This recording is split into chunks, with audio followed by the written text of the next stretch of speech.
Kandidati për deputet i Partisë Demokratike në qarkun e Korçës, Bledion Allbati, është përfshirë në një konflikt fizik me një drejtues kamioni që udhëtonte në territorin shqiptar tranzit. Gjëja ka ndodhur në vendin e quajtur rreth rrotullimi i Mirasit, ku siç tregojnë këto pamje, kamioni është ndaluar për shkak se një foristrate zezi ka prerë rrugën duke i dalë para. Nga makina ka dalë Bledion Allbati së bashku me vëllain e tij Altin Allbati, ku së bashku kanë filluar të i kërkojnë llogari drejtuesit të mjetit. Më pas Bledion Allbati dhe i vëllai kanë kryer veprime të dhunshme duke tentuar të godasin dhe më pas të zbresin me dhunë shoferin e kamionit, i cili ka rezistuar për të mos u zbritur nga kabina e makinës.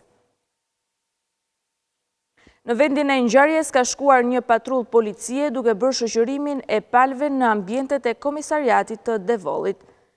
Pas janë marrë në pyetje, të 3 personat janë lënë të lirë. Shkaki i ngjarjes është bërë një moment ku sipas Altin Allbatit, drejtuesit i kamionit po vinte me shpejtësi dhe ka rrezikuar mjetin që ai drejtonte nga një aksident.